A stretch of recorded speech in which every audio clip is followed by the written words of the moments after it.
Bonjour à tous, bienvenue sur cette 10e séance de JavaScript. C'est très certainement, sans doute même, la séance la plus importante qu'il va y avoir dans ce cours JavaScript. S'il y a bien une chose qu'il va falloir retenir et qu'il va bien falloir comprendre, qui va être assez long à expliquer puisque je veux vraiment omettre aucun détail à ce niveau-là, c'est cette vidéo-là. Je vais revenir d'abord sur des petites choses qu'on a vues précédemment. C'est bien de faire un peu de rappel, je pense que ça ne va pas faire de mal pour beaucoup de monde. Je vais rajouter de nouvelles choses qu'on n'a pas forcément vues, qui sont des petits plus que je ne voulais pas mentionner, on va dire, dans la séance précédente pour ne pas alourdir tout ce qu'on avait déjà vu, y compris d'ailleurs la séance encore avant. Et ensuite, on verra un petit peu, puisque c'est le titre de la vidéo, ce qu'est l'héritage. Parce que vous allez voir que JavaScript est un langage assez particulier concernant la technologie objet, qui est assez étrangère, contrairement à d'autres langages que vous avez peut-être ou que vous utilisez peut-être, comme Java, PHP, C++ et compagnie. On va regarder tout ça. N'hésitez pas, comme d'habitude, même si ça vaut pour n'importe quelle vidéo finalement de la chaîne, n'importe quelle formation, à prendre des notes, à mettre sur pause, à voir la vidéo en plusieurs fois, parce qu'elle va être assez longue, et même la revoir plusieurs fois. D'accord, ça c'est un argument qui, je veux dire, fonctionne pour n'importe quelle vidéo de la chaîne, mais surtout, en tout cas pour celle-ci. N'hésitez pas, parce que je vais exposer énormément de choses, ça va faire beaucoup d'informations, j'ai pas envie de faire ça en 2-3 parties, en 2-3 vidéos, pas utile, en une seule vidéo, au moins ça tiendra concernant l'héritage, mais on va parler déjà de ce qui est classe, justement, prototype, on va revenir un peu là-dessus, on va aller encore plus loin que ce qu'on avait vu précédemment. Ok, on va passer directement sur notre fichier qui, comme vous le voyez, est vide. Alors je vais très vite, j'ai juste mon petit fichier habituel à HTML qui insère, qui inclut tout simplement notre script en JavaScript. Si je commence déjà à dire n'importe quoi au début de la vidéo, ça va être compliqué. Et on va regarder un petit peu tout ça. Il y a des choses qu'on a déjà vues précédemment, des choses qui sont un petit peu nouvelles par rapport à ce qui concerne les classes, puisqu'il y a certains détails, certaines subtilités que je n'ai pas forcément abordées non plus précédemment. Encore une fois, pour pas trop vous perdre, parce que c'est déjà assez compliqué et ça fait c'est quelque chose d'assez nouveau, on va dire. Si vous avez déjà programmé dans d'autres langages, vous allez avoir tendance un petit peu à mêler les notions, les concepts, et quand vous allez arriver ici avec JavaScript, vous allez vous rendre compte que beaucoup de choses diffèrent. Donc on va essayer d'aller tranquillement, par étapes, de ne pas aller trop vite, et on va commencer déjà par un petit rappel et des nouveautés sur la manière finalement de définir, d'accord, des entités, donc en l'occurrence ici des objets en JavaScript. Alors première nouvelle déjà, première information, histoire de démystifier un petit peu tout ça, de se dire tiens, on n'était pas forcément, on nous a menti en gros. Il faut savoir qu'en JavaScript, nous avons que des objets, d'accord? Une fonction par exemple, c'est aussi un objet. Alors je ne l'avais pas forcément dit précédemment, je ne vous ai pas trop embêté avec ça, mais comprenez en réalité que derrière vous avez des objets, partout. Donc même si on a abordé la programmation objet un peu plus tard dans le cours, on a en réalité de l'objet partout. On a parlé également de classe, et vous allez vous rendre compte que l'histoire, même si j'avais fait une petite introduction, encore une fois pour vous exposer un peu les concepts, la classe en JavaScript n'est pas forcément la classe que vous avez l'habitude d'employer si vous programmez dans d'autres langages. Si vous faites du PHP, du C#, encore une fois du Java, C++, vous avez étudié ces concepts de classe, d'instance, d'objets, etc. d'une certaine manière. Avec JavaScript, il y a beaucoup de choses qui diffèrent, donc il va falloir désapprendre ou plus ou moins mettre de côté ce que vous connaissez éventuellement d'autres langages par rapport à JavaScript. Sinon vous allez complètement vous perdre, ça va vous mélanger et vous allez passer à côté d'une des bases hyper importantes de JavaScript qui est celle que je vais vous exposer dans cette vidéo. D'où le fait que je vous dise de prendre des notes, que c'est une séance vraiment très importante. Je vais beaucoup me répéter dans cette vidéo, ça va être assez loin, la vidéo vous voyez est assez longue de toute manière. Il y a beaucoup de choses à dire, mais ce n'est pas pour rien, c'est pour que vous soyez prêts pour la suite, parce qu'il y a énormément de développeurs dits expérimentés en JavaScript, ou en tout cas qui se prétendent être expérimentés, et qui encore ont des gros soucis de compréhension sur ces concepts-là, qui font pourtant partie des bases, mais qui font un petit peu la complexité finalement, ou l'incompréhension pour certains du langage JavaScript, avec toutes les évolutions qu'il a connues ces dernières années, surtout, on va dire récemment, ces dernières-là. Ok. On va commencer, parce qu'on a parlé pas mal d'objets, par définir des entités avec pas mal de méthodes. On va aborder d'ailleurs une méthode, je ne vous avais pas forcément, en tout cas il me semble pas, parce que je peux peut-être me tromper, mais j'ai pas souvenir de vous l'avoir exposé justement pour le moment sur cette formation, à savoir par exemple comment définir une entité, une information. Par exemple ici on va travailler dans cette vidéo avec des ninjas, voilà, comme ça peut être sympa, ça change un petit peu. Et on a une première méthode très simple qui est tout simplement une écriture littérale. Littérale, c'est un terme que j'ai déjà employé, par exemple quand on parle d'information en dur. Admettons, je fais ceci. Voilà, ici le 14, alors c'est un point virgule, est une valeur littérale, une valeur brute. D'accord, je l'indique directement dans le code. C'est pas quelque chose de dynamique, on ne la demande pas à l'utilisateur, c'est pas une affectation d'une autre variable, etc. C'est une valeur littérale, une valeur en brut. On va voir que par rapport à nos entités, donc je vais éviter d'employer le terme classe pour pas vous mélanger, parce que vous allez voir qu'il y a beaucoup de distinctions, et même s'il y a des fois des développeurs qui pensent que pas du tout, mais justement on est là pour rétablir la vérité, en tout cas vous apprendre les choses telles qu'elles sont, pas vous apprendre des bêtises non plus, on essaie en tout cas dans la mesure du possible, malgré toutes les évolutions qu'a connues JavaScript, d'essayer d'être le plus correct et précis et rigoureux dans les termes que je vais employer dans cette vidéo. On va pouvoir faire un petit peu la même chose pour faire une déclaration littérale, par exemple, de ce que vous appelleriez dans un autre langage de programmation une classe, d'accord, pour représenter un objet. La manière littérale va permettre tout simplement, alors on va faire au plus simple, de faire par exemple ceci. On va créer un Naruto, d'accord, donc si il y en a qui ne connaissent pas le manga, l'anime, etc., c'est pas bien grave, c'est un ninja, d'accord, hein, pour ceux éventuellement, ça parle de ninja. Et ici, on va lui indiquer tout un tas d'informations. Donc les valeurs vont être écrites littéralement, elles seront inscrites en dur dans le code. Par exemple, je vais avoir, alors on peut faire, est-ce que je vais indiquer directement, ouais, on va faire ça comme ça. On va avoir une attaque.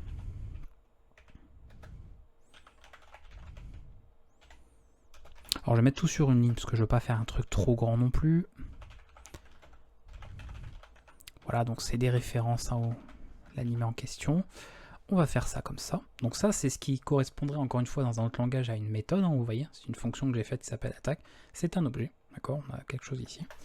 On va faire ensuite un élément, donc on va mettre, on va l'appeler name. Alors là, je vais vous montrer une petite utilité, c'est quelque chose que je ne vous ai pas forcément montré dernièrement. Ça permet en fait un peu comme, rappelez-vous de la condition ternaire, hein, qui permet en fait de fonctionner soit dans un cas, soit dans l'autre, en fonction du test qu'on a fait sur une condition. Ici, de dire, finalement, on va appliquer une valeur ou une autre. Mais on le verra peut-être pas forcément là, on le verra peut-être plus tard. Donc ici, on va simplement dire, Naruto, son nom c'est Naruto Uzumaki. Ok. Donc là, vous voyez que mes différents éléments sont séparés par des virgules à l'intérieur. Et on va choisir, tiens, un élément weapon, pourquoi pas. Et on va dire qu'il se bat avec un kunai. Ok, voilà. Ceci est une déclaration via une écriture littérale d'un ninja qui est ici Naruto. D'accord. Si je veux faire un autre ninja, bon, le mettre le point virgule, il faut l'oublier, il faudrait répéter un peu la même chose. Il faudrait refaire ça, l'appeler autrement, et puis ici éventuellement mettre d'autres informations pour que ce soit bien sûr cohérent avec ce qu'on a. Là, si je fais tout simplement, je vais aller assez vite, parce qu'encore une fois, il y a tellement de choses à aborder. Je vais essayer de pas trop perdre de temps sur les affichages sur tout ça. On va faire Naruto.attaque. Voilà, et on va passer directement au navigateur. J'actualise. Et vous voyez qu'il appelle parfaitement, finalement, notre fonction, d'accord? Voilà, donc ça déjà, on n'avait pas forcément vu précédemment, c'est un peu nouveau, mais au moins c'est bien de le savoir, parce que c'est quelque chose qui existe depuis pas mal de temps, hein, c'est pas nouveau, hein, ne voyez pas ça comme quelque chose de nouveau avec JavaScript, même si vous savez que le mot-clé let, c'est quelque chose pour le coup qui n'est pas si vieux que ça, donc on l'a introduit ici. Voilà, je peux bien évidemment afficher l'élément, hein, on peut directement afficher ici le name, ou n'importe quel autre, finalement. Voilà, information, ça fonctionne. Déclaration littérale. Ok, pas de problème à ce niveau-là.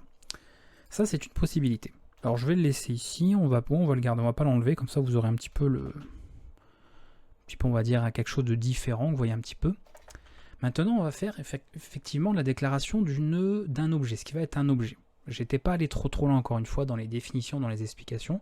Mais je vous ai dit ici qu'en JavaScript, par exemple, une fonction, c'est un objet.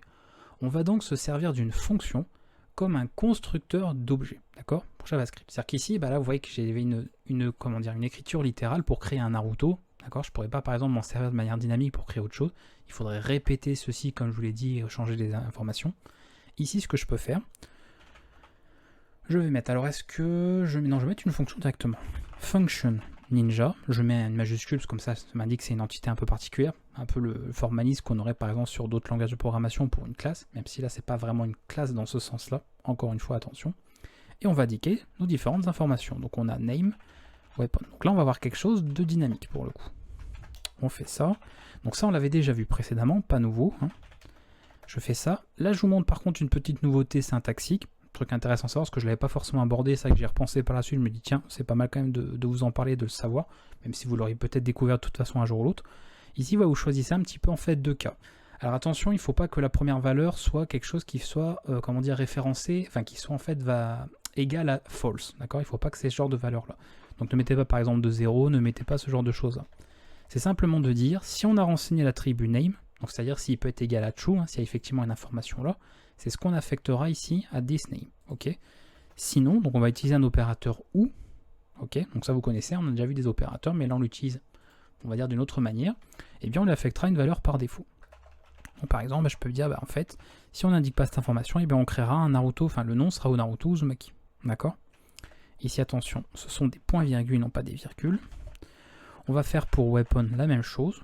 Donc, soit on a renseigné weapon, et si on ne l'a pas renseigné, bon, on dira qu'ils se battent avec des shurikens. Hein. Bon, c'est connu hein, pour les ninjas, lance des shurikens, bon, classique. Et ici, pourquoi pas, je vais séparer un peu. On va mettre attaque, on va mettre ça comme ça. Voilà, donc ça c'est pour le coup de la révision, rien de nouveau. Et puis par exemple, bon, je fais un simple return de texte, on fait très simple. Et puis n'importe quoi, hein, voilà. Ok, vous avez compris le principe. Voilà, donc ça on l'avait déjà vu, pas de problème. On aura une autre chose à voir plus tard de toute façon. Ici ce que je vais faire, donc là vous voyez on n'a pas une déclaration littérale comme je l'ai fait là. Vous voyez ici on n'a pas créé par exemple d'objet ou n'importe quoi, parce que c'en est déjà en fait. Ici on a un objet, là on a en fait notre élément, d'accord? Il a en fait sa propre vie, donc on peut après afficher toutes les informations concernant cette variable qui est notre objet. Il n'y a pas de problème à ce niveau-là. Là, ce qu'on va faire, bien, je vais créer par exemple, on va changer de personnage, on va créer Hinata, on va faire ça.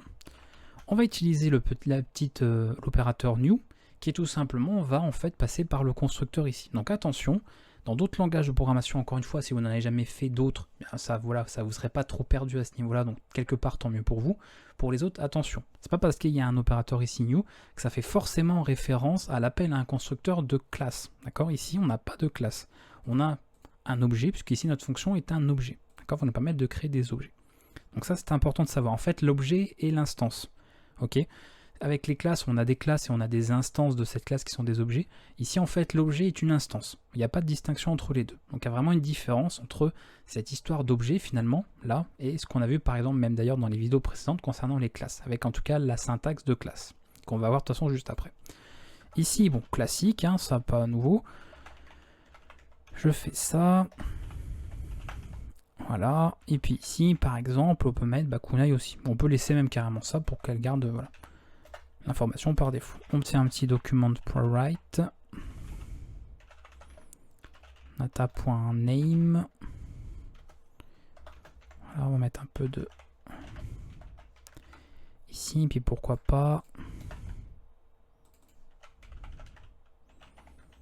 Voilà, je vous montre quand même un peu de code, parce que bon, ça sert à rien de vous énumérer différentes méthodes sans tester derrière l'affichage, ça sera beaucoup plus parlant pour vous. Alors par contre, voilà, c'était sûr. Où est-ce qu'il est? Où est-ce qu'il est? Oui, c'est ça que j'aurais plutôt mettre. Bon, là, c'est vraiment mettre un peu de HTML, histoire de faire une présentation un peu plus lisible pour vous. Hein, c'est pas bien sûr obligatoire. Écriture. Pas pratique par contre avec le micro qui est juste au-dessus de mon clavier. Mais bon, on fait comme ça. Écriture écriture littérale, voilà, c'est mieux. Et ici, on va mettre constructeur via fonction. Voilà. Ok, comme ça vous voyez, ça marche, il n'y a pas de problème. On identifie chaque chose, c'est ok. D'ailleurs ici, si je reprends cette information là, ah oui, c'est pour ça tout à l'heure qu'il y avait ça. C'est ça qu'au départ, j'avais pas mis ici de... Voilà, pour montrer que ça fonctionne à l'attaque aussi, il n'y a pas de problème. Voilà, donc une autre manière de faire, pas mal pratique aussi, et l'avantage c'est que là on peut très facilement créer d'autres ninjas. Alors attention, si je crée par exemple un autre ninja directement, genre n'importe quel personnage, on va à chaque fois faire de la copie d'informations, notamment ça. Donc autant ces informations-là, on sait qu'elles vont changer a priori d'un ninja à l'autre. Si par exemple ici cette attaque est là, identique, pour éviter tout simplement de copier à chaque fois cette fonction, autant en fait la dégager. Et ça vous l'avez vu précédemment, je vais pas essayer de pas trop revenir dessus, parce que si je fais que des rappels sur tout, on va perdre pas mal de temps aussi. Vous pouvez en fait vous servir des prototypes, d'accord? Donc très rapidement, rappelez-vous, on passait par ici la classe, on faisait prototype, puisqu'en fait dès qu'on crée un objet ici en JavaScript, il y a automatiquement cet attribut qui lui est créé, prototype, et c'est pour ça qu'on dit que JavaScript est un langage en fait où la programmation objet est orientée prototype au départ, de manière historique et pas classe. Et on va revenir de toute façon dessus, qu'il y a beaucoup de choses à dire là-dessus. Et après, bah, soit on crée un nouvel attribut, hein, d'accord, après on peut lui mettre une valeur, soit on crée tout simplement une nouvelle méthode, etc. etc. D'accord, mais tout ça on l'avait déjà vu, je vais passer assez vite là-dessus. Voilà, ok, pas de problème là-dessus. Ouais, voilà pour la deuxième partie. Et la troisième qu'on avait vue aussi, même si je n'étais pas trop rentré dans le détail, c'est cette fameuse nouvelle syntaxe qui est pour le coup plus moderne. Alors plus moderne ne veut pas dire que tout ce qui a été fait avant ne doit plus être utilisé, que c'est obsolète, qu'il ne faut pas s'en servir. Justement, c'est aussi pour ça que cette vidéo est très importante, parce que beaucoup de gens ont tendance à penser que maintenant nous avons une syntaxe qui va plus ressembler aux autres langages de programmation qui permettent de programmer en objet comme Java justement, puisque JavaScript a essayé de pas mal s'en inspirer au départ, hein, ça fait partie un peu de son histoire, de C#, C++, tout ça, qu'on aurait tendance en fait à penser finalement JavaScript c'est un langage orienté classe. Pas du tout, puisque même avec la syntaxe dite par classe, en réalité derrière nous avons toujours cette histoire de prototype. Pour quelle raison? Tout simplement, c'est l'histoire en fait du langage, c'est-à-dire que le langage a été bâti sur ce concept finalement d'orientation prototype, d'accord? Donc si on voulait complètement abandonner cette structure, on va dire, hein, cette manière en fait de conception du langage au départ, il aurait fallu finalement tout réécrire, ce qui serait absolument impensable pour des questions de compatibilité, tout ça. C'est ça aussi qui fait la force du langage JavaScript contrairement à pas mal d'autres, c'est qu'il est orienté prototype et non pas orienté classe. Donc les classes, finalement, la syntaxe de classe que je vais vous montrer en troisième et qu'on a déjà vu de toute façon, c'est en fait une surcouche, ou ce qu'on appelle un sucre syntaxique, ça veut dire que c'est une autre manière d'écrire du code, mais en réalité derrière, si vous allez vous renseigner un petit peu, que vous regardez certains autres codes, de voir ce qui se passe en fait derrière au niveau de JavaScript, vous verrez que vous y retrouvez du prototype. En fait, tout simplement, c'est juste que vous n'aurez pas besoin forcément d'écrire manuellement les prototypes, etc. et de gérer ça, mais vous passerez par une syntaxe qui sera beaucoup plus familière avec d'autres langages de programmation que vous utilisez peut-être. En soi, et on l'avait déjà vu ce genre de syntaxe, donc vous voyez je vais créer la même chose ici, sauf que je ne vais pas appeler ça Ninja parce que comme elle existe déjà, cet objet existe déjà, ça va poser problème. On va appeler, alors vous voyez je dis bien objet, hein, finalement je ne dis pas classe, d'accord, c'est un peu vraiment particulier par rapport à d'autres langages de programmation. Ici on utilise le mot-clé classe, alors pourquoi j'utilise ça encore une fois? C'est pour ressembler à d'autres langages de programmation qui s'en servent, parce que c'est beaucoup plus parlant pour les développeurs. Imaginez quelqu'un qui fait du C++, du Java, du PHP, quand il passe à JavaScript, s'il utilise ce genre de syntaxe, ce sera beaucoup plus, facile pour lui, beaucoup plus facile de s'adapter, car c'est une syntaxe qu'il connaît bien, voilà, c'est plus rassurant et beaucoup de développeurs n'ont pas trop envie de se prendre la tête à avoir des différences syntaxiques, de sémantique entre différents langages. Pour autant, en réalité, ici, on n'a pas cette histoire de classe comme on l'aurait avec d'autres langages, et je vais de toute façon vous détailler un peu tout ça derrière. Donc là, je vais mettre Genin, on va changer un peu le nom, pas mettre la même chose, et on va faire, alors, on va pas faire ça du tout, je fais n'importe quoi là. Classe ici. On va faire le constructeur.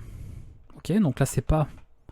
Alors on pourrait avoir l'impression que c'est pas une fonction, c'est-à-dire qu'en fait on fait une méthode, on pourrait dire tiens en fait ouais c'est une méthode puisqu'on est dans une classe.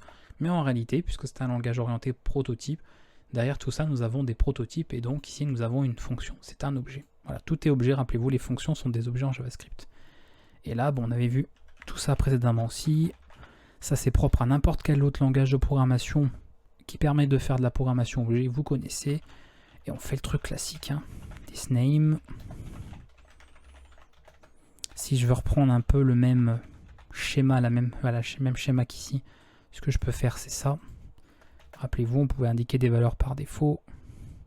Donc on les passe directement derrière ce constructeur. Donc on peut dire constructeur entre guillemets, puisque c'est pas constructeur au sens strict qu'on peut le retrouver en C++ et dans plein d'autres langages de programmation, par exemple. Et à partir de là, alors je vais pas mettre, je vais pas remettre la méthode attaque, etc. Vous savez comment on fait. Hein. Je veux dire là c'est très simple, hein, on fait juste ceci. Alors non pas comme ça, on l'écrit correctement. Et puis après on met ce qu'on veut là-dedans. Ok, classique, pas nouveau, pas de problème. Alors je vais peut-être quand même le mettre, parce que ça va être bien de le tester que vous voyez. Voilà. Et ensuite, on va reprendre ce code. Ouais, de toute façon c'est ça, ça va être le même. On va éditer un peu constructeur via classe. Alors hein, ça peut être entre guillemets, hein, ce que je veux dire encore une fois, c'est pas au sens classe, au sens que vous connaissez peut-être via d'autres langages. Mais voilà, c'est comme ça que ça s'appelle, c'est le mot-clé qu'ils ont utilisé, donc on est bien obligé de dire que c'est une classe. Mais attention, ne vous dites pas, oui, les classes en JavaScript, en fait, c'est comme les classes en PHP. Non, c'est deux distinctions, vraiment, ne mélangez pas tout. Pour le coup, c'est une exception qui fait que ce n'est pas la même chose entre tous les langages de programmation, loin de là. Et ici, on va créer, ça c'est pour les fans, il faut contenter un petit peu tout le monde. On va créer un Sasuke, mais il sera encore que Genin, hein, tant pis.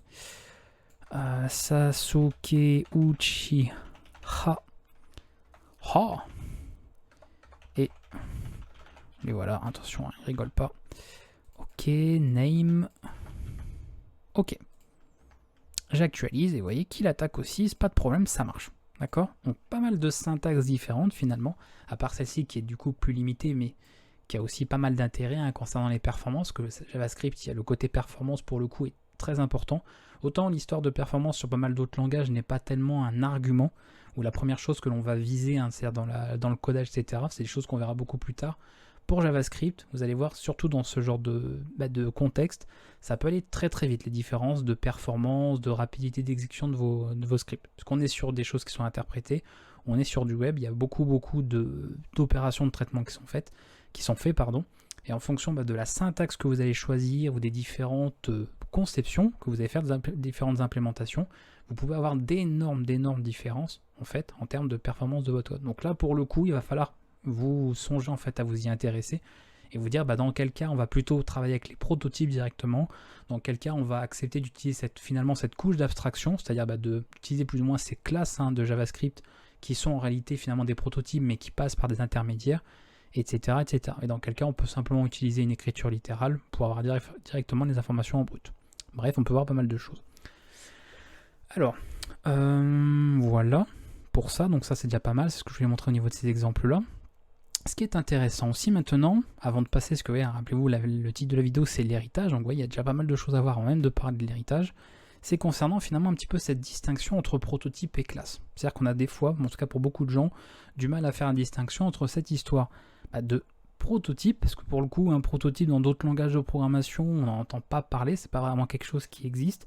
On peut éventuellement parler de prototype de fonction, mais là ça n'a absolument rien à voir, c'est vraiment autre chose.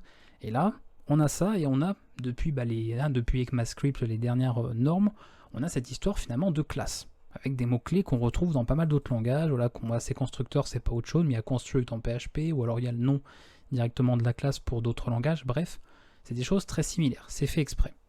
Automatiquement, ça peut être assez déroutant de se dire, c'est vrai que si vous consultez par exemple pas mal de ressources, des livres ou autres, on va certainement vous dire que ça, comme c'est plus récent, que c'est plus moderne, c'est peut-être le truc à utiliser, à privilégier, au détriment du reste, et vous verrez qu'en fait, il y a d'autres personnes qui vous indiqueront que en réalité, non, attention, parce que ce qu'on vous dit pas, c'est qu'en fait, c'est pas du PHP, c'est pas du C++, c'est un langage prototypé, et derrière ça, c'est juste une manière de masquer les prototypes, mais on a bien à faire des prototypes derrière. Pour autant, c'est pas parce qu'il y a des prototypes derrière qu'on peut se dire, finalement, ça en fait, c'est équivalent à ça. En gros, les prototypes, c'est équivalent, les constructeurs par fonction, c'est en gros équivalent ou la même chose que ça. Du tout. On a vraiment une distinction entre les deux pour la sémantique et pour surtout le fonctionnement même général. Vous allez voir donc votre classe, ça je vous l'ai déjà dit, une classe comme l'élément en fait qui va être tout simplement votre... Ça, je crois que je l'avais déjà dit de toute façon dans la vidéo d'introduction de la programmation objet, c'est un petit peu votre idée, d'accord, votre vision abstraite en fait de la chose. Là par exemple, c'est une illustration abstraite de ce que serait un gainin, d'accord.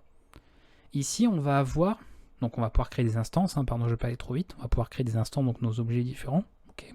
On va retrouver un peu ce principe-là. Mais ici, en termes de prototype, on va avoir véritablement un modèle, d'accord. C'est vraiment un modèle sur lequel on va pouvoir se calquer. Et à partir de là, on peut faire tout un tas de choses. L'avantage et les inconvénients, en tout cas les spécificités de chacun, c'est qu'au niveau de la classe, le but de ce genre de syntaxe, c'est aussi de faire un peu comme les autres langages qui utilisent ce genre de syntaxe. C'est de dire, on va pouvoir créer une hiérarchie de classes, de dire par exemple, on a ici un gainin, et pourquoi pas un jour de faire de l'héritage, et c'est là que je vais commencer à parler d'héritage, de dire on peut faire par exemple une autre classe plus tard, d'accord. Je vais mettre n'importe quoi, par exemple, alors je mets rien dedans, c'est vraiment de se faire une idée, et en fait ça ce serait, elle va avoir toutes les informations du gainin, d'accord, mais elle va être spécialisée, elle va hériter de tout ce que sait faire un gainin, ou les informations qu'il a et ce qu'il sait faire, mais elle va avoir des choses supplémentaires, d'accord, elle sera spécialisée. On peut avoir ce genre de distinction. Ça va faire toute une hiérarchie, d'accord. On va avoir des classes, des sous-classes, etc. Et ça va créer tout un arbre, une hiérarchie de classes.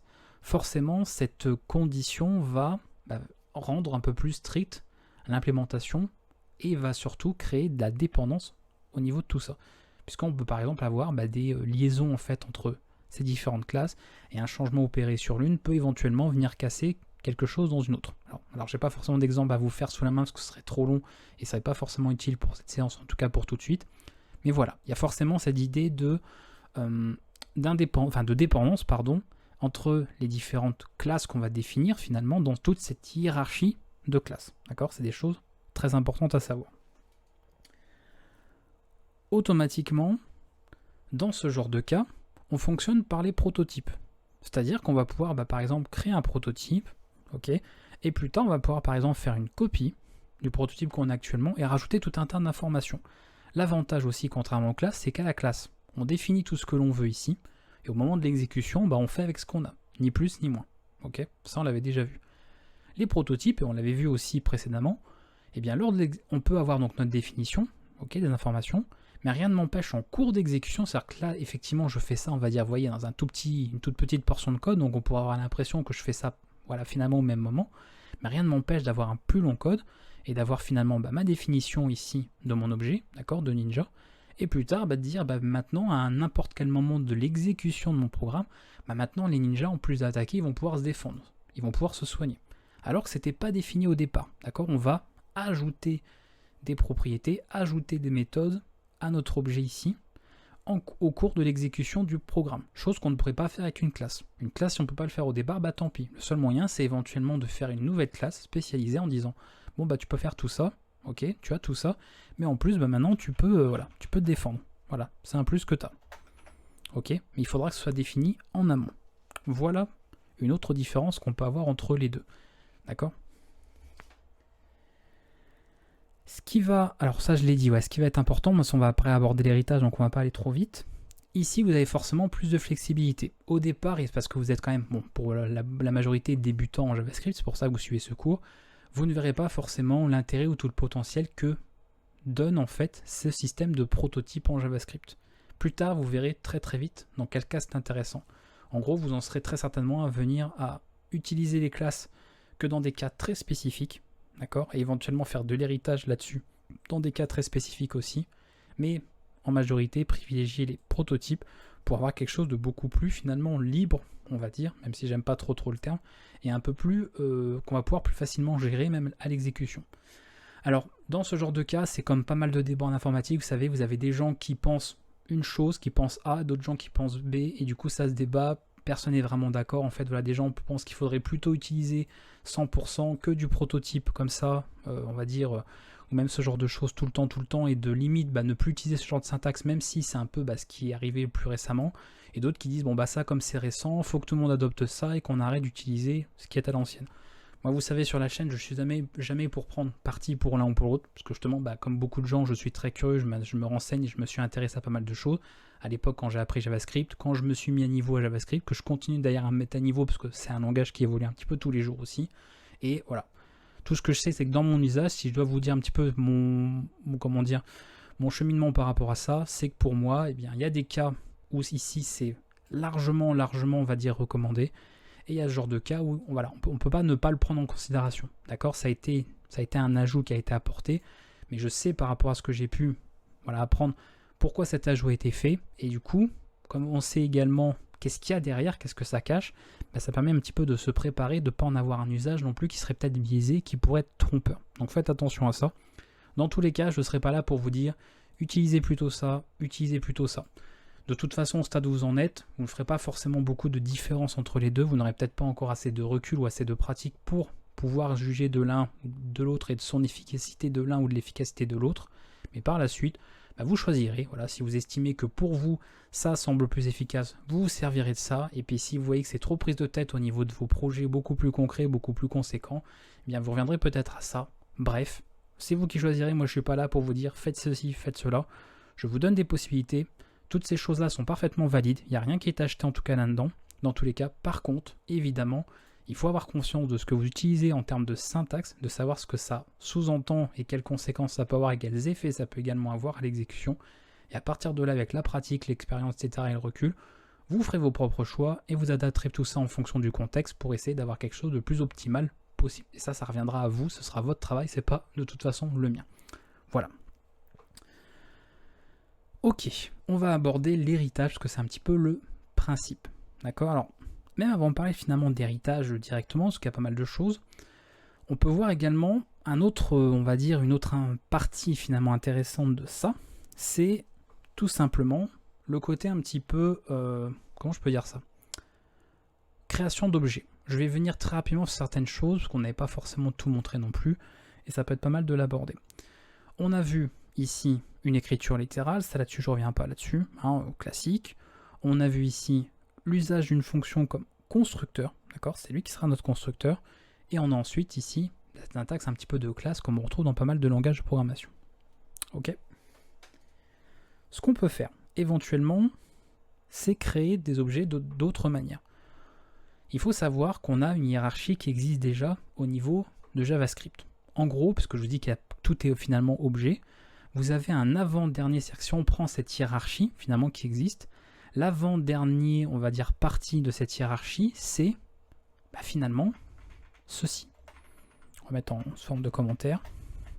Donc j'avais dit que cette vidéo sera assez longue, qu'il y aurait beaucoup de choses. N'hésitez pas à mettre sur pause, prendre des notes, revoir, écouter plusieurs extraits, écrire du code de votre côté, hein, voilà, de faire du recopiage, adapter, etc. N'hésitez surtout pas, j'insiste bien parce que c'est très important. Si vous comprenez à la fin de cette vidéo tout ce qui a été expliqué, ça va tellement vous faciliter la suite pour la compréhension du langage et de tout ce que vous allez mettre en œuvre. Ça va vraiment vous sauver la vie. On va faire, ceci, d'accord? C'est qu'on pourrait par exemple mettre somme ninja. Ok, et puis on pourra faire simplement ça. Ok, utiliser directement cet appel là. C'est un constructeur qui est disponible partout. Donc en gros, on a, si on suit une hiérarchie, dans tous les cas, le dernier élément qui sera ceci. Object. L'avant-dernier, pardon. Et le dernier, c'est nul. Une fois qu'on est à nul, on sait qu'on ne peut plus remonter plus loin.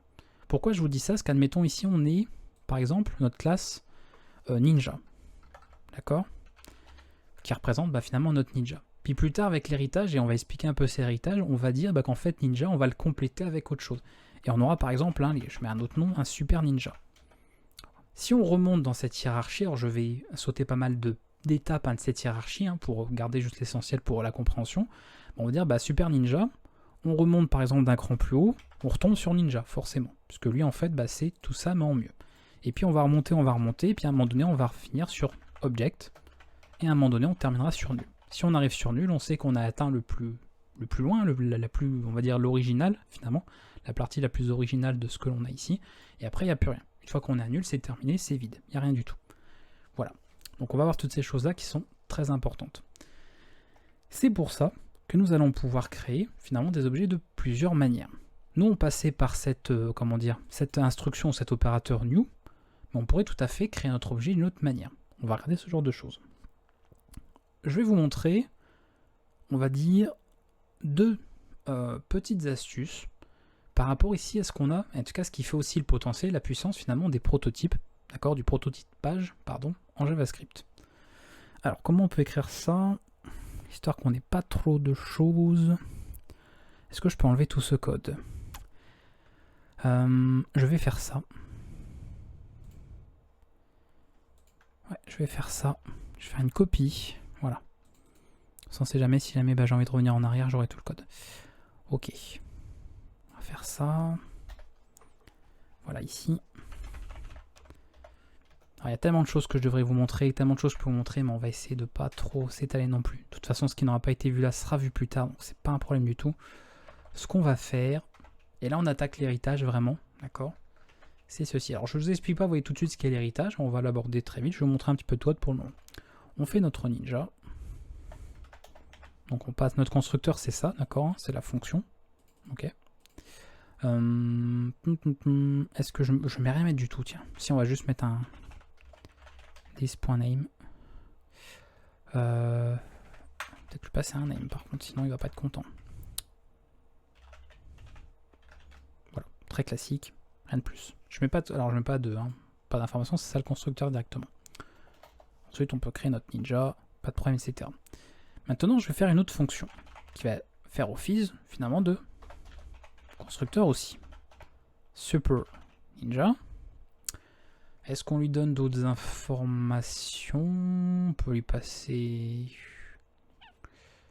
Est-ce qu'on voit ce que j'ai plein de choses à aborder avec vous, mais je veux pas aller trop vite.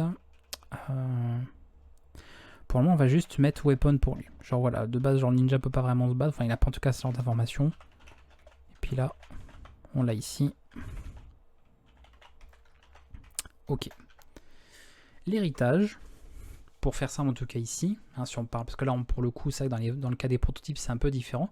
Comment ça va fonctionner? Si je parle, là je suis obligé de parler un peu d'autres langages de programmation, quand on parle d'héritage, on va parler, comme dans la vie hein, que vous connaissez, d'héritage, c'est-à-dire qu'on va dire en fait que l'élément fils ou fille, d'accord, hérite de son parent. Ici c'est notre objet parent, le ninja, ok, parent, et ça finalement c'est l'enfant. Comment ça fonctionne dans d'autres langages, hein, C++, C#, etc., PHP, on va dire que Super Ninja est une classe, on dirait une classe spécialisée de ninja. Et on ferait une sorte d'héritage en disant voilà, Super Ninja hérite de Ska Ninja et apporte des choses en plus. Donc en gros ça, il l'aura aussi, d'accord? Il aura aussi le nom, mais en plus lui il va avoir une arme, d'accord? Ça c'est ce qu'on aurait comme fonctionnement, on va dire, si JavaScript était un langage également objet orienté classe. Mais comme je vous l'ai dit, JavaScript c'est un langage objet orienté prototype. Comment ça fonctionne? Et là c'est un autre cheminement qu'il faut avoir, et notre manière de penser, de réfléchir concernant son langage, c'est de simplement se dire, en fait, non, on ne veut pas faire ça. Nous, ce qu'on veut dire, écoute, si tu veux créer ton ninja, c'est ça, ok. Donc ce ninja, on peut le créer. Alors, on peut très bien faire, voilà, let Naruto, et on peut même faire new object. Et puis après, pourquoi pas même. Vous voyez là, je crée ça directement. Hop. Et après ici l'information. Alors d'ailleurs, normalement cette information là il devrait la prendre, mais on peut mettre quoi? Inconnu. Alors, bon, je suis pas obligé de mettre une information, mais c'est pas grave. Et puis après j'ai envie de dire bon, on l'enregistre quoi. Enfin on l'affiche, pas on l'enregistre. Ok, ça marche, comme vous voyez, pas de problème. D'ailleurs si je fais pas ça, j'essaie de vous montrer un maximum de choses, que je sais que ça peut être assez déroutant. Et encore plus si vous avez déjà programmé dans d'autres langages, avec un paradigme objet, ça peut vraiment poser problème. Donc on définit ce qui est normal, hein. On n'a rien défini du tout ici, voilà. Et à partir de là, hop, on écrit une information. Parce que là on crée un objet, on passe pas forcément directement par ça. D'accord? On est juste là et après, on indique voilà, qu'on crée notre objet de départ, on lui ajoute un attribut, et voilà, il a un attribut name. Ce qu'on peut faire aussi, éventuellement, est-ce que je fais... Oui, on va faire ça comme ça. On va utiliser cette information, object, on va utiliser une méthode qui est create. Et on va mettre ninja. Alors là, par contre, je sais pas si s'il va prendre l'information ici. Parce qu'on n'a pas forcément ça. On le verra plus tard, ça, parce que sinon, ça va être... on va le voir un peu après. Pour créer des ninjas. Ce que je vais vous montrer, parce que ça va concerner l'héritage, c'est de vous dire, en fait, ici au niveau de JavaScript, on peut créer donc des ninjas, ça d'accord, c'est une information telle qu'elle est, c'est-à-dire qu'on ne va pas avoir une hiérarchie directement. Voilà. On l'aura si on utilise finalement ce principe de classe, comme on aurait dans d'autres langages de programmation. D'accord, c'est ce qu'on va voir. C'est-à-dire que si vous utilisez cette syntaxe, et on va la voir un peu plus tard, on l'aura. Mais ici, on va éviter cette hiérarchie de classe. On va utiliser le système des prototypes. On va se dire tout simplement, par exemple, alors je peux faire...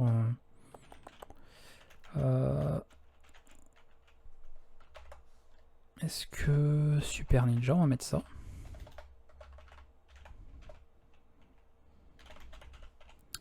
Le prototype, d'accord? Donc il a accès directement, parce que je dis à partir du moment où on fait un objet ici, on a automatiquement cet attribut qui est ajouté. Ok.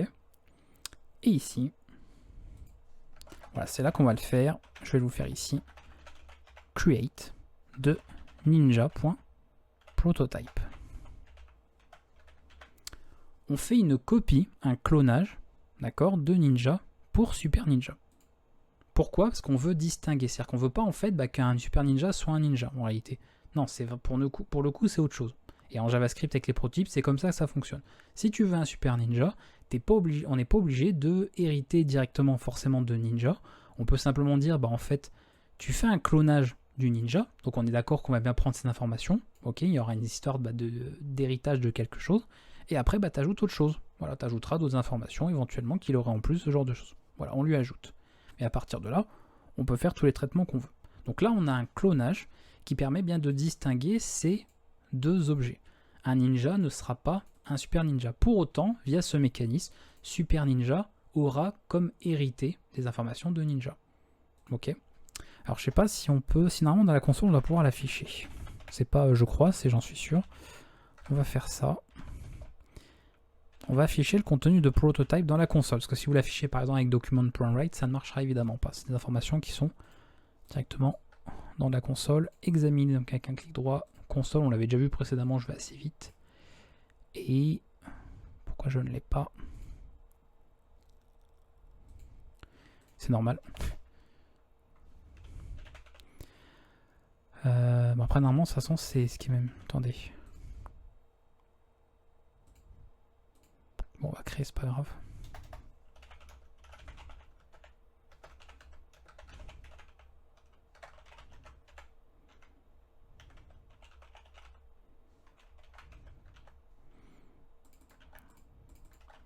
Je vais faire sur Naruto. Ah mais normalement il va pas le prendre parce que ça va être pour... Et oui chez Undefined c'est normal.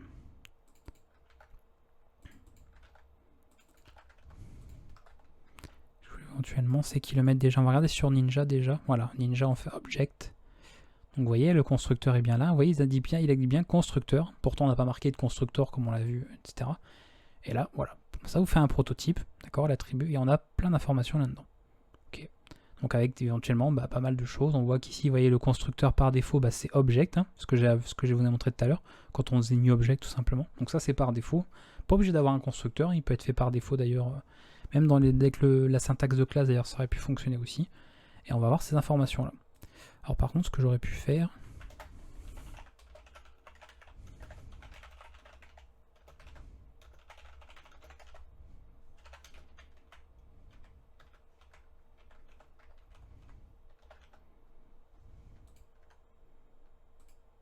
C'est pas très grand l'affichage là-dessus, c'est pas top. Hein. Ouais, c'est pas génial du tout. Parce que le problème c'est qu'il y a plein de choses. Ah mais là on va se perdre parce que ça va faire un grand arbre, on va avoir tous les éléments. Vous ne verrez pas forcément tout, mais bref, de toute façon on en reparlera parce qu'on n'a pas. Il y a plein de choses qu'on n'a pas abordées, c'est ça que je peux pas aller non plus trop vite, hein. On va pas aller trop vite et brouiller les étapes. Il y a pas mal de choses, pas mal de méthodes, et de toute façon on va revenir sur un peu les méthodes là. Parce que je n'ai pas forcément tout montré. Donc on regardera ça. Donc on va retrouver tout un tas d'éléments. Et ce que je voulais faire aussi,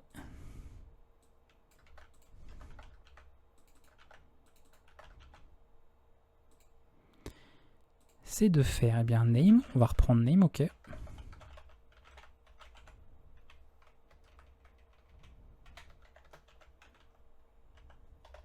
Donc kunai. Et ici, très important, on va directement appeler... Alors non pas super, mais on va faire un ninja, d'accord? Donc ça, en fait, c'est ça. Okay. On appelle cette version-là ce qu'on veut, cet objet-là. .call. Et vous allez passer this. This, en fait, ça va correspondre à ça. Super ninja. Et on va lui donner l'élément qu'il attend. Vous voyez que ninja, il veut le name. C'est-à-dire que lui, il n'a pas le name en réalité, super ninja. Les informations, on va pas les prendre de lui, on les veut en fait de ninja. Donc on va lui passer directement là. Hop. Et à partir de ça, on va faire un clonage, encore une fois, des prototypes. Donc vous voyez, c'est peut-être un petit peu, encore une fois, déroutant, parce que, encore une fois, si vous avez eu l'habitude de faire de la programmation objet avec des classes dans d'autres langages, là vous devez dire, en fait, ouais, c'est différent, c'est compliqué, parce que c'est nouveau, donc forcément, quand c'est nouveau, on a l'impression que c'est beaucoup plus compliqué. Donc là, c'est simplement ça, c'est qu'en fait, notre super ninja, on le crée, on le clone à partir du ninja, et puis, vous voyez, on lui ajoute une arme, que lui, par exemple, n'a pas. Voilà, c'est tout. Pas besoin de s'embêter avec une hiérarchie de classes, où on a directement tout en définition. Pas de problème. Et comme il s'agit de prototypes, rien ne m'empêche encore une fois plus tard, dans Super Ninja, hein, d'accord, par exemple ici, de faire prototype, point, et puis d'ajouter age. Là, je mets n'importe quoi, tous les ninjas ont 24 ans. Voilà, mettons. Encore une fois, chose qu'on ne pourrait pas faire avec cette fameuse syntaxe de classe, puisqu'il faudrait qu'elle soit directement écrite via la définition en amont. Ok, ça c'est des choses qu'on avait déjà vues. Donc là, on a plein d'informations. Alors est-ce qu'il va m'afficher de ce que là, comme j'ai mis les deux consoles, il va y avoir plein de choses, voilà. On a les deux.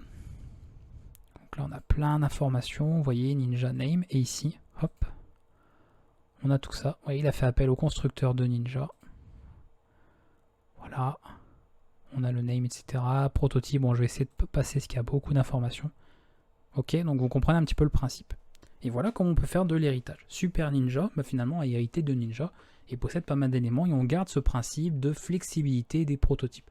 Encore une fois, je ne peux pas faire difficilement plus simple et je ne peux pas trop détailler non plus parce que bah, plus je vais vous mettre d'exemples et plus ça va on va dire rendre confus le tout parce qu'il y a trop de choses à aborder et il n'y a pas de secret encore une fois, il faudra pratiquer énormément pour que vous puissiez comprendre un peu la subtilité et voir surtout l'efficacité que ça peut donner au niveau de votre code à l'exécution et dans les implémentations que vous allez faire. Il n'y aura pas d'autre moyen de se rendre compte effectivement de comment ça fonctionne à moins de pratiquer. Vous avez la théorie, maintenant il faudra pratiquer pour pouvoir comprendre et assimiler vraiment correctement tout ça.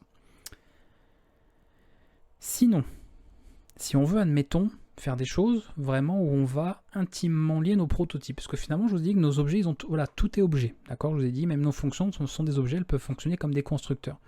On a vu que pour chacun, on avait notre attribut prototype. Donc on a automatiquement des prototypes avec nos objets. Et cette finalement relation va se faire entre prototypes au niveau de ce fonctionnement-là. Pas entre des classes. Il n'y aura pas une hiérarchie de classes. On va juste pouvoir lier des prototypes, donc en réalité, lier des objets avec d'autres objets. D'accord? C'est une liaison d'objet à objet. Et on peut comme ça faire du clonage, etc. et récupérer des choses. Ce qu'on peut faire aussi, plutôt que d'avoir ici un clonage direct, c'est-à-dire d'avoir une copie où on sépare bien distinctement ici nos deux objets, nos deux représentations, la Ninja et Super Ninja, on peut aussi tout simplement faire une affectation d'un prototype à l'autre. On ne va pas créer ici un objet, vous voyez, de cette manière, mais ce qu'on va faire, c'est directement ça. Et là, ce qui est bien, automatiquement, alors je ne sais pas si on va voir tout ici, voici, on le voit, tant mieux, c'est bien, c'est que là, tous les changements, vous voyez, tout le changement que je vais répercuter sur l'un, enfin tous les changements que je vais opérer sur l'un des objets, va être répercuté sur l'autre, automatiquement. Donc ici, vous voyez, quand j'ai ajouté ici à Super Ninja, donc au prototype de Super Ninja Age, grâce à cette simple ligne, eh bien ça a ajouté également au prototype de Ninja un attribut Age. Et on peut le voir d'ailleurs ici au niveau des constructeurs. Enfin pas au niveau des constructeurs, mais on le voit en tout cas au niveau de l'information là. Age 24. Donc ça c'est très important, c'est une autre subtilité, une autre chose à noter si vous prenez des notes, qui est très importante à savoir, c'est ce principe là. Si je fais ça, je vais vous montrer les deux comme ça.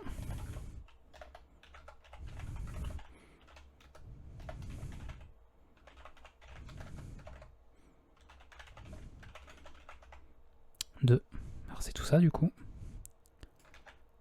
Voilà. Ça c'est un clonage. Deux objets distincts. Et ça finalement bah, c'est une liaison.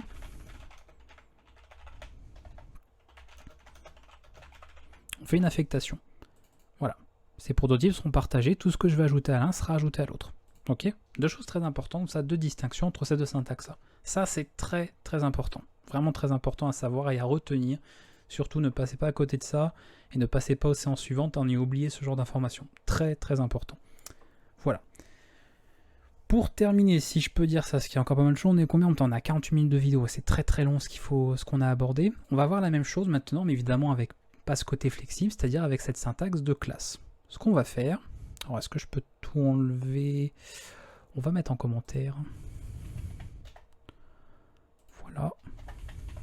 Ici. On va faire ça. Notre classe Ninja. On va aller assez vite. Hein. Construct, name, Naruto. Bien sûr, j'invente des trucs. Name égale name. Ok. À partir de là, on va laisser ça comme ça. Pas m'embêter. Si je veux faire une classe, donc là attention, on parle d'une hiérarchie de classes, donc ça, encore une fois, ça peut avoir son avantage, c'est-à-dire le côté familier avec d'autres langages de programmation, mais le côté de, eh bien finalement on crée une dépendance entre les différentes classes et tout ce que ça peut amener. Ma classe Super Ninja, elle va étendre la classe Ninja. Alors on peut voir pas mal d'autres choses ici, hein.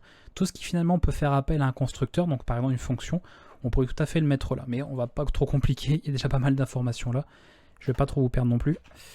On va faire ça, et à partir de là, le constructeur de Super Ninja, on lui ajoute les deux informations, donc ça ok. Est-ce que je lui demande... Alors, attendez. Oui, on va lui mettre comme ça. J'aurais pu mettre une information en soi, mais c'est pas grave. Weapon. Shuriken ou kunai, on s'en fiche, peu importe. Je mets n'importe quoi comme symbole, parce que comme avec j'ai mon micro qui me gêne, avec mon clavier c'est un peu compliqué. Je fais ça, et là, on va appeler en fait ce constructeur-là. C'est-à-dire qu'avant de construire en fait Super Ninja, bah, comme il en hérite, d'accord, il est temps, mais en fait Super Ninja c'est une sorte de ninja. Ok, vous voyez, tout de suite, il y a vraiment une dépendance de l'un vis-à-vis de l'autre. Hein. On peut pas dire par exemple que Super Ninja, il est vraiment distinct de Ninja. Bah non, parce que pour construire Super Ninja, on va construire en partie un Ninja aussi. Et il aura des choses en plus. Pour cela, vous avez cette fonction, cette méthode qui est super, voilà, qui, comme l'indique son nom, qui va dire en fait donc super, c'est-à-dire supérieur, qui va faire appel à la classe parente, ici. Donc Ninja. Et vous lui passez l'information qu'a besoin ce constructeur-là, en l'occurrence, c'est name. Et ici, ça appartient seulement à Super Ninja, c'est notre arme. Pas le point virgule, et voilà. Je peux faire let Naruto égale new Super Ninja. On va mettre pas Naruto, on va mettre... On va passer un peu par pas mal de noms. Il va se battre au kunai aussi, on va faire simple.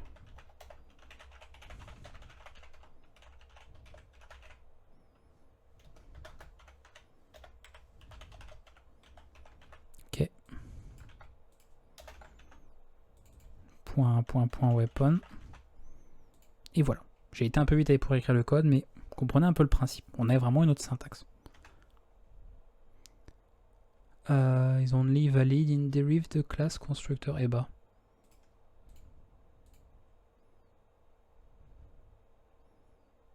Où est le problème?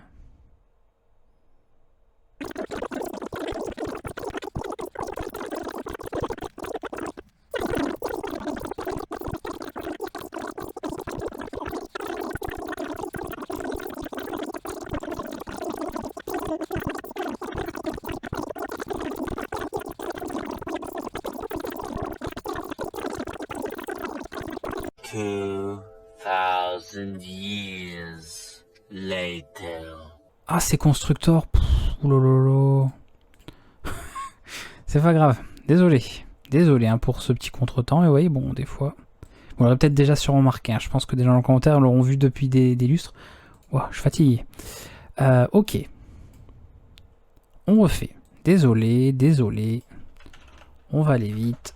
Ninja, putain oui c'est constructeur. Vous voyez ça c'est à cause de PHP, ça construct. C'est bien la première fois que je bug comme ça sur un mot.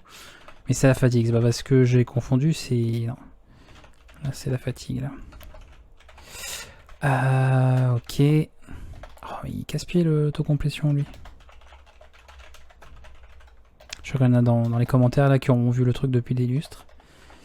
Ah, c'est pas grave, ça arrive. Hein.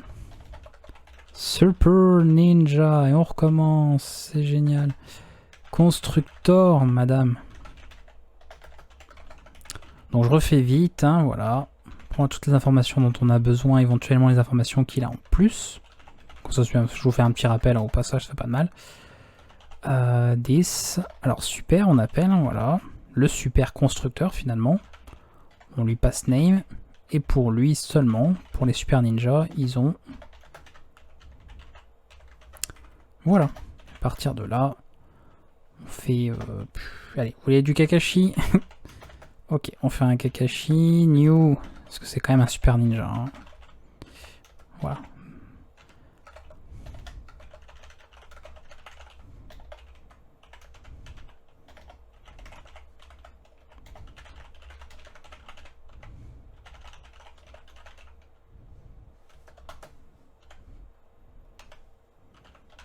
Comme quoi... Jamais bugué autant de temps sur un nom. C'était quand même beau. Hein. Voilà. Et là, magique. Oh, attendez, qu'est-ce que j'ai fait encore?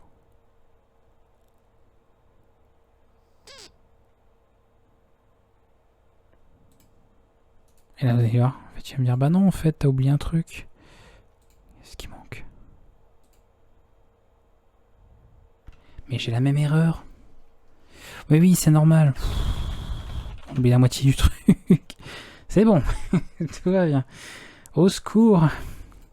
Ouf. Alors voilà. Ok. on a bien ça, bien là. Voilà. Donc vous avez compris, même si ça a été long, tout ça, comment ça fonctionne, pas de problème. On a notre classe principale, on fait une classe dérivée, donc une classe qui étend une autre. On a automatiquement cette hiérarchie qui se construit, et la construction de cette classe spécialisée dépend en partie également de la construction de la classe parente. Voilà, très important. Alors on ne peut pas faire, bon à moins de faire du bricolage, mais je ne montrerai pas le bricolage parce que ça n'a pas d'intérêt et ça mène dans 99,9% des cas à du mauvais code. Comment faire de l'héritage multiple? L'héritage multiple, par exemple, ce serait de dire, bah en fait, notre classe, elle hérite de plusieurs. D'accord, elle peut hériter par exemple de ninja et puis je sais pas, genre un médecin. D'accord, voilà, un médecin. Quel genre de choses. Ça, généralement, de toute façon, l'héritage multiple, ça pose pas mal de problèmes en programmation. Donc même s'il y a moyen de bidouiller un peu le code pour réussir à faire simuler de l'héritage multiple, je ne vous le montrerai pas, aucun intérêt, c'est pour que vous appreniez de mauvaises choses. Ça ne sert à rien. Donc on évitera, considérez de toute façon que de base, voilà, tel que c'est formellement, on ne peut pas faire d'héritage multiple. En JavaScript, c'est pas plus mal, on n'en a pas besoin. Tout va bien. Voilà, eh ben, ce fut laborieux cette fin de vidéo, mais c'est pas grave, moi comme ça, comme je l'ai dit, de toute façon, je vous montre un petit peu ce qui peut se passer. On peut des fois, même si c'est bon de l'erreur d'inattention, se tromper, c'est pas grave. Et voilà, comme ça vous avez compris un petit peu ce principe. Alors j'avais normalement noté plein de trucs, bon je sais bien parce que je mets des notes pour la vidéo, puis je regarde pas mes notes en cours de vidéo, c'est pas mal. Surtout pour voir en fait si j'ai pas oublié de vous parler d'un truc. J'avais noté les points vraiment absolument importants à aborder. Tout ça, on en a parlé, on est revenu là-dessus. Ça, j'en ai parlé. Ça, je vous en ai parlé aussi. Ah oui, oui, je crois qu'il y a un autre truc que je n'ai pas. Par contre, je ne l'ai pas noté. Et ça non plus, on l'a vu.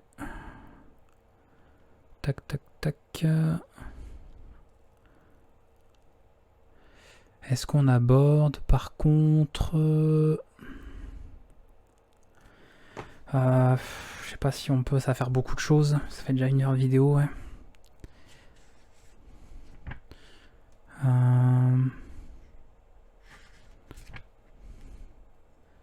Je ne sais pas, madame. Je sais pas du tout.